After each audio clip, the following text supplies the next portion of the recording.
In this video, we will be covering the first season of the animated Godzilla series following the 1998 TriStar's movie. Coming out just 2 months after the release of the original live-action movie, the animated series was much better received from its audience than the movie was. Airing from September of 1998 to April of 2000, the show had 40 episodes total between its 2 seasons, with 2 of the episodes for some weird reason not showing up in the US. Before we get started covering the series proper, there's a little stuff I need to talk about concerning the previous video concerning the live-action TriStar's Godzilla. New information has been brought to my attention. A commenter pointed out that the torpedoes fired from the submarines in the live-action movie should not have been sufficient to destroy said submarines in the movie. The Mark 48 torpedoes in question should not have been able to destroy the submarine as they did in the movie. And sure enough, I checked on the Versus wiki, and here it is right here. The Ohio-class submarines should not have been destroyed by torpedoes with that destructive output. It would take at least a large building to possibly multi-city block level attack potency in order to destroy the submarines like it did. Seeing as how I already pointed out one example, such as the building level harpoon missiles taking out the city block level Madison Square Garden, this wouldn't be the first time where military weapons seemed more destructive than they would be in the real world.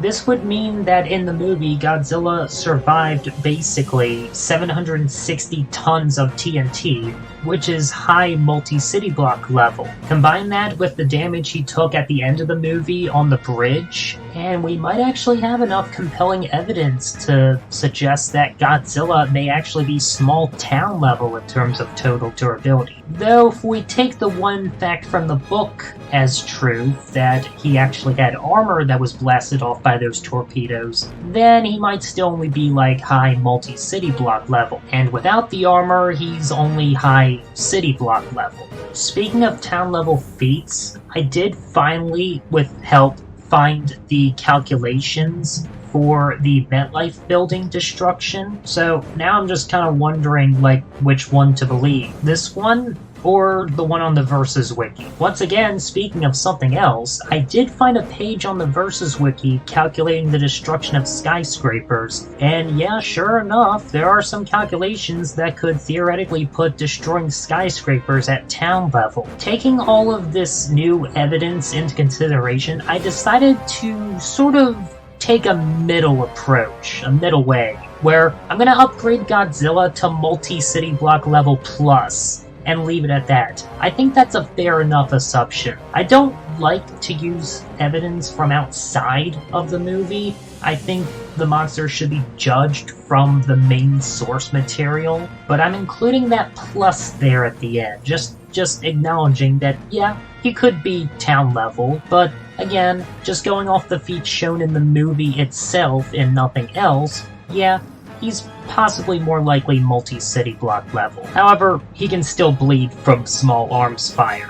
Just making sure you all remember that. It really does put me in quite a conundrum where it's like, well, I can look up the actual names of these weapons fired at Godzilla. Do I base his durability off their real life level destruction, or based off the destruction they actually do in the movie? Obviously, the answer is to go off what they actually do in the movie, but I thought it was still a point worth making. Now that we've gotten all of that out of the way, we can finally start talking about the series proper. The first episode of the series picks up right around the end of the live-action movie, with the human characters luring Godzilla onto a bridge where it gets trapped and pelted with missiles. Only this time he actually gets taken out by 4 missiles versus the movie's 12. And there's no sad dramatic scene where the character Nick stares into Godzilla's eye as he slowly dies. Nope, just drops dead right on the spot. Rather than having a touching scene with his on and off girlfriend, Nick basically finds the military guy, Major Hicks, and is like, no, we gotta go back to Madison Square Garden and make sure those baby Godzillas are dead. If it wasn't obvious enough, the main human character, Nick, is quite a lot different from his live-action movie counterpart.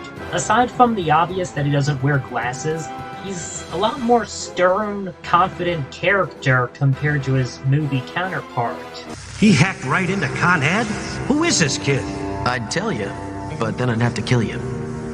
Yeah, movie Nick would not have the guts to say that to Major Hicks, who, by the way, retains his original voice from the movie, funny enough. Anyway, so Nick finds the surviving Godzilla baby egg just as it's hatching, but instead of attacking him right away, he basically accidentally imprints on the monster before the baby scurries away. Nick starts putting a team together to track down the baby Godzilla, and I didn't learn this until recently, but 2 of his team members actually were from the live-action movie, though one of their roles is literally a blink and you miss it kind of moment. Anyway, so the baby Godzilla eventually resurfaces, now a lot bigger as a juvenile, and is apparently 35 feet tall, according to this one guide online, which the link doesn't work for anymore, at least going off of Wikizilla. After learning that Godzilla is non-hostile towards Nick, they start to perform tests on him, and we get a comment from one character that apparently already weeks have passed since the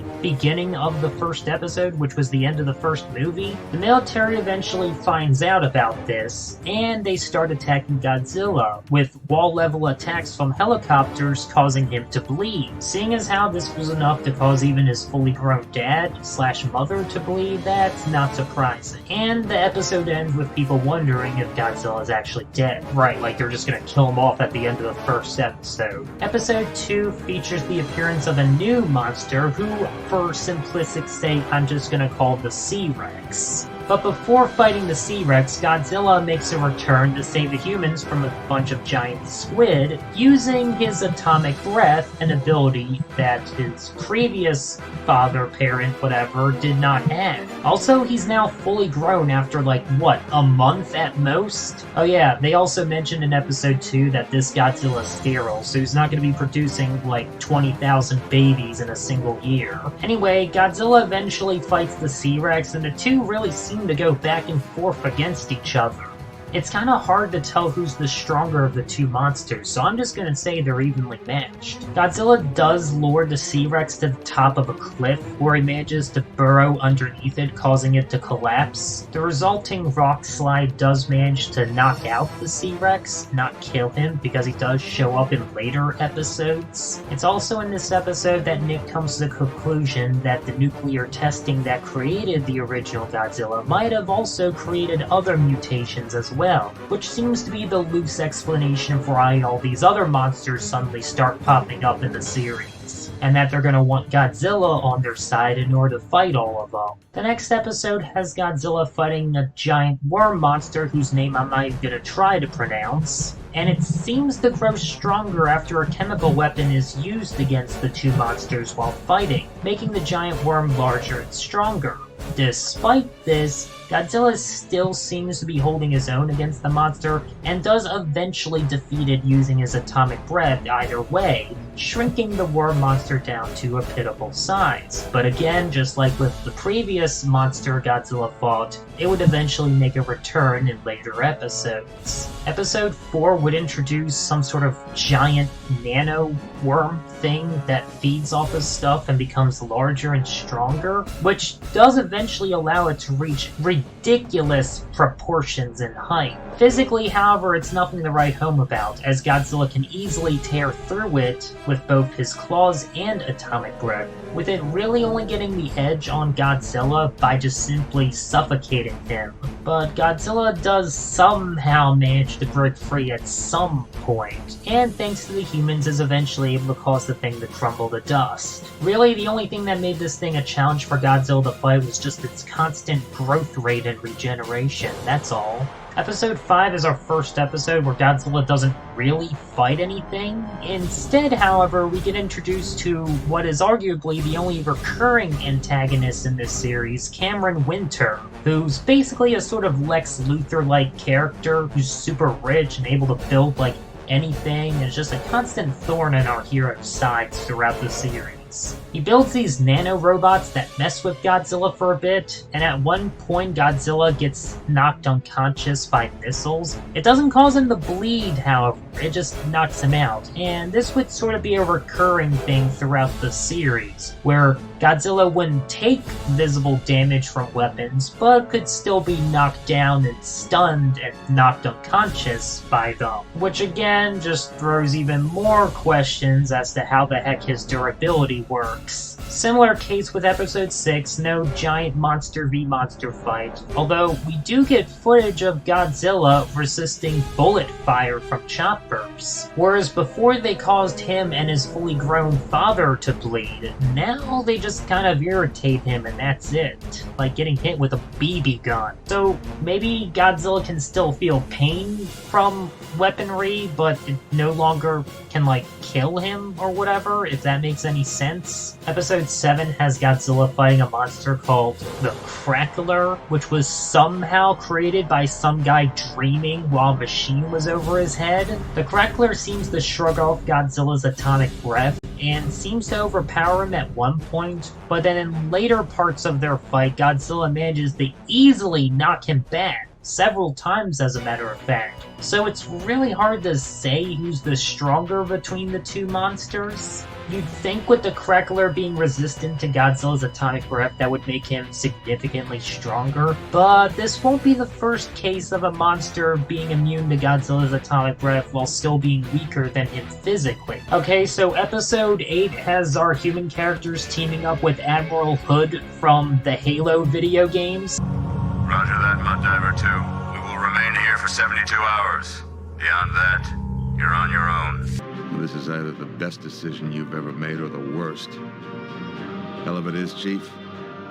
I doubt I'll live long enough to find out which. Wasn't expecting that. And Godzilla ends up having an underwater fight with a dinosaur monster whose name, again, I'm not going to try and pronounce. Although we don't get to see how the fight plays out, though Nick seemed pretty confident Godzilla would be fine. Later on, we see that there's a second one, and while Godzilla seems to be in trouble, he does manage to quickly beat the two by collapsing rocks on top of them. Though I think at least one of them survived because, again, they would show up in a later episode. It's also in this episode that we get introduced to, I guess you could sort of call them a secondary recurring antagonist, these Leviathan aliens, who would become very important in just a few more episodes. Episode 9 would have Godzilla fight a giant bee, and, well, I mean, come on, look at this. Godzilla just tossing him around like nothing. Godzilla even seems to tank the bee stinger when it tries to stab into Godzilla's back, with the bee unable to penetrate Godzilla's thick hide. This scene here does suggest that Godzilla would not be fine if he was submerged in lava, though apparently according to the Versus Wiki, you only need to be wall level to be fine touching lava, which I don't know if I believe that.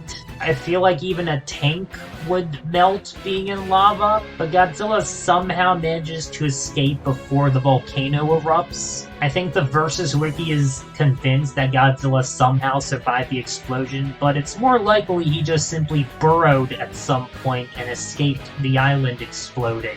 Even the human characters seem convinced that not even Godzilla would survive that kind of explosion. Though I will have more to say about that later in the Part 2 video. Episode 10 has Godzilla facing off against the clear Rodan stand-in. And at one point we do see the Firebird overpower and knock out Godzilla, so yeah, I'm gonna give this win to the Firebird. Godzilla was knocked unconscious and did not get back up right away either. But Godzilla still got his revenge when he basically buried them. But I'm still gonna count it as a loss for the G-Man because one-on-one, the Firebird did beat Godzilla, unquestionably so. Episode 11 has Godzilla facing off against the Loch Ness Monster, although the fight's kind of inconclusive. I would argue if the fight did go on, Godzilla probably would have won, but the two monsters form a truce to save Nessie's baby, and they seem to end the fight on good terms. So, yeah, I'm just gonna leave this one as inconclusive or a draw.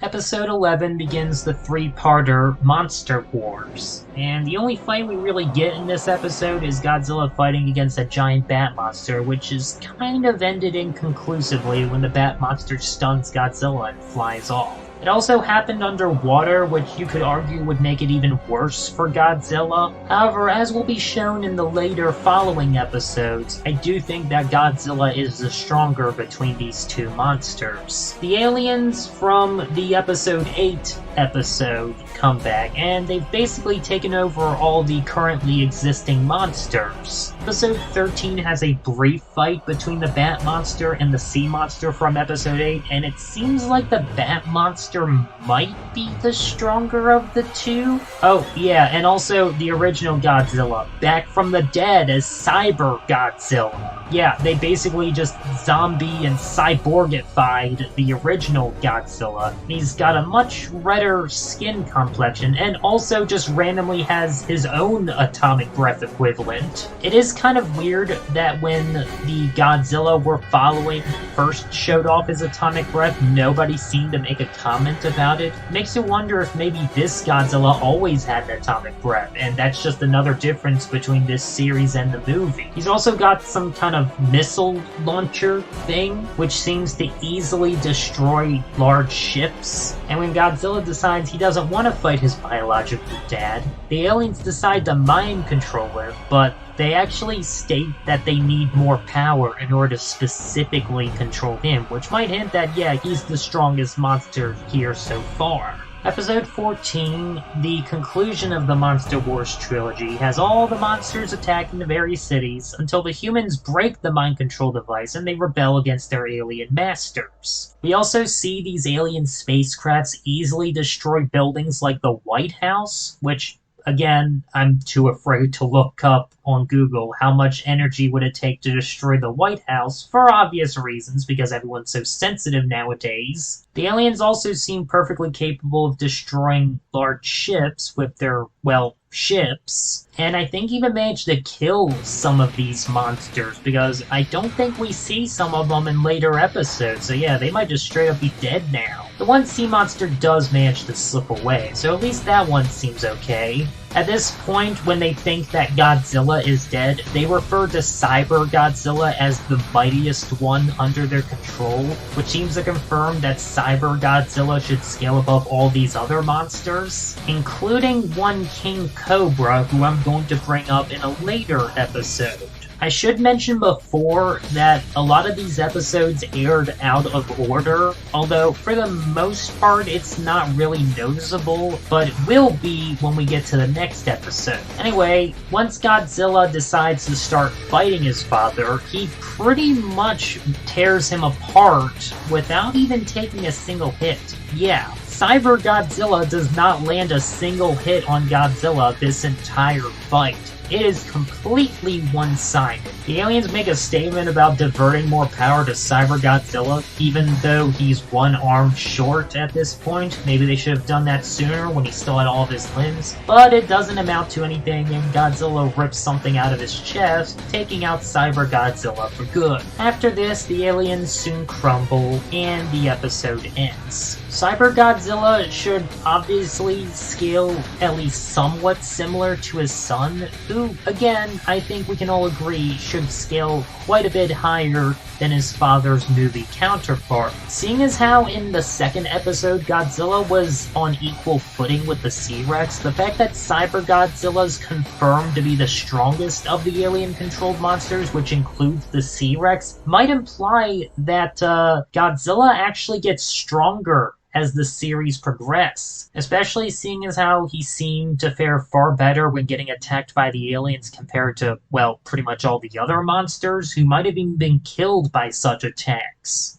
Episode 15 has Godzilla facing off against a robotic Yeti, a clear homage to Mechanicon, who comes equipped with quite an impressive arsenal, as well as having some skills in martial arts. It seems like Godzilla's met his match, but apparently at some point he managed to break free of the Robo-Yeti's hold, after the human characters get arrested for trying to help Godzilla. The fight gets interrupted, however, when a third kaiju joins the fight, the King Cobra, and seeing as how this is meant to be the King Cobra's debut Hood episode puts this episode clearly before the three-parter Monster Wars episodes. The King Cobra easily overwhelms Robo Yeti in both their first and second encounter, with the King Cobra crushing the Robo Yeti to bits. And Godzilla does way better against King Cobra than against Robo Yeti, which kind of gives me a bit of a weird conundrum, where the Robo Yeti seems to do better against Godzilla than against the King Cobra, but then Godzilla does better against the King Cobra than he does against the Robo Yeti. It's like a rock, paper, scissors kind of scenario.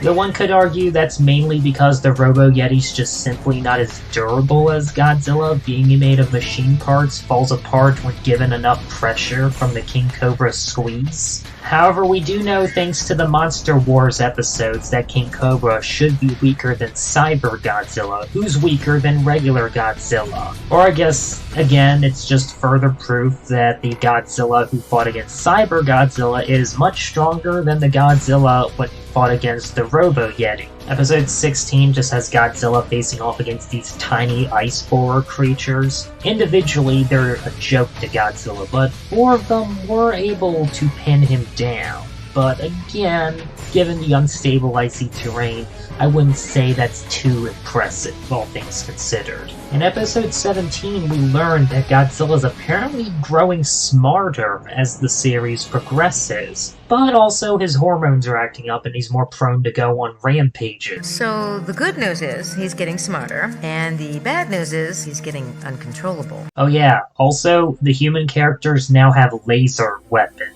Yeah, really upgraded from, like, regular tranquilizers, didn't they? They face off against a giant termite queen and her horde, and wait a second, giant termite monster? Well, what do you know, it's the queen bitch herself. For those who don't know, originally the 1998 movie was supposed to have a sequel movie, and it would have had Godzilla facing off against a giant termite monster, which sounds exactly like what we're seeing here in this episode.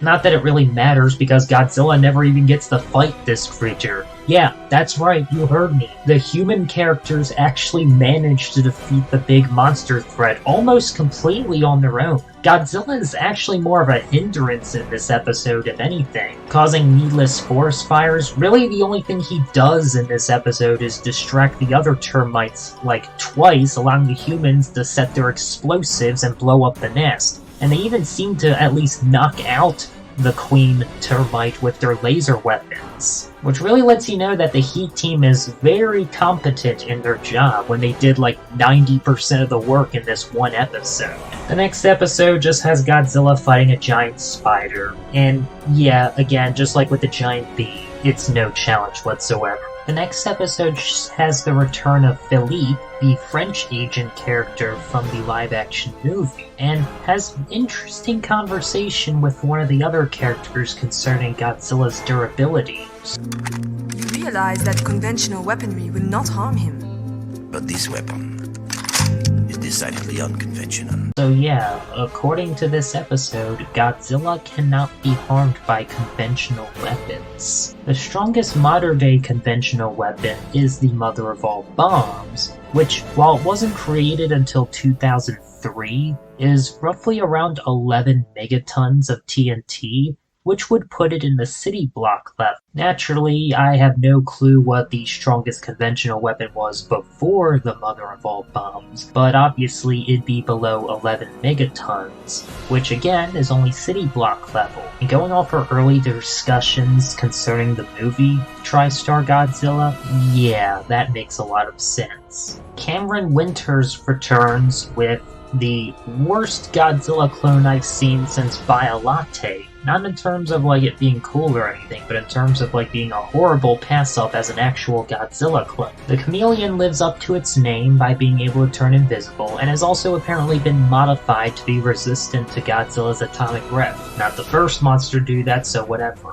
Godzilla was also apparently pumped full of sedatives before the fight, but still manages to hold his own against his counterpart. further making this a horrible clone because it's not even an equal match for the monster it's a clone of. But then again, it could just simply be Cameron Winters took a sampler of an earlier Godzilla, whose DNA at the time wasn't as strong as he would be now. Further evidence that Godzilla grows stronger over time with each passing episode. The shoddy doppelganger gets destroyed with a chemical weapon, which would have probably killed Godzilla had it hit him instead.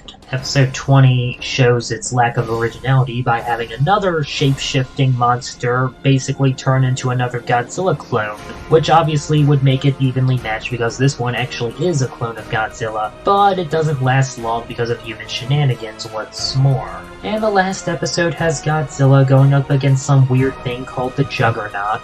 Godzilla, however, is clumsy in this episode and accidentally shocks himself with the power lines, allowing the Juggernaut to slip away. It has an interesting ability where it can absorb a tank and then take control of said tank and have it fire on people. We also have this one clip of Godzilla dodging rockets fired from a chopper at point-blank range, which I think is way more impressive than dodging them from like several hundred meters away. And again, it's ultimately the humans that are able to put a stop to the monster. Well, that wraps up Season 1 of the Godzilla series, but before we end this video, I want to briefly talk about things concerning the cancelled sequel movie. So basically, the proposed sequel movie, which got cancelled in 1999, which was while this show was still in the middle of airing, it would have basically involved Nick Tatopoulos wrecked with guilt after having taken part in the destruction of the Godzilla species, basically uncovering a Godzilla baby, nursing it back to health, and having it escape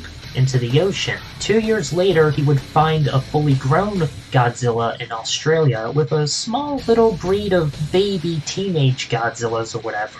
The military's on the lookout for the escaped Godzilla because some monster attacks are being reported and they think Godzilla's responsible, but it turns out to be a parasite monster instead. We also get a tease at Monster Island, and the end of the movie basically results in all but one of the Godzilla offspring being killed, with the parent Godzilla and teenage Godzilla managing to defeat the rest of the termite monsters. Also, apparently, this Godzilla was going to have an atomic breath, which, yeah, sounds like even the people working on the sequel script decided, yeah, Godzilla should have an atomic breath. What's interesting is the plot of this movie isn't that different from what we actually got in the first 2 episodes of the series. However, for obvious reasons, had this sequel movie had been made, it would have decanonized the story of the animated series, or at least the first 2 episodes. This is why I kind of consider the series a sort of soft canon to the live-action movie, because quite a few of the characters that appear in Godzilla the series aren't in the script for the live-action sequel movie, as well as the fact that there obviously would have been more than one Godzilla even by the end of the sequel movie, but it does have a rather touching ending, and I think would have definitely fixed a lot of the complaints about the original movie. At least the idea got to somewhat be realized with the animated series. Though I should point out there was no way the movie was going to come out before the animated series did, because again, the animated series came out just 2 months after the movie, so they were still in the middle of writing the script for the second movie at the time. Not to mention the, well, mentioned in the Megaguirus movie, but that's a story for another video. Anyway, join me next time as we cover the second half of the animated series. We've yet to cover this Godzilla's most impressive feat, so stay tuned for that, folks. Take care.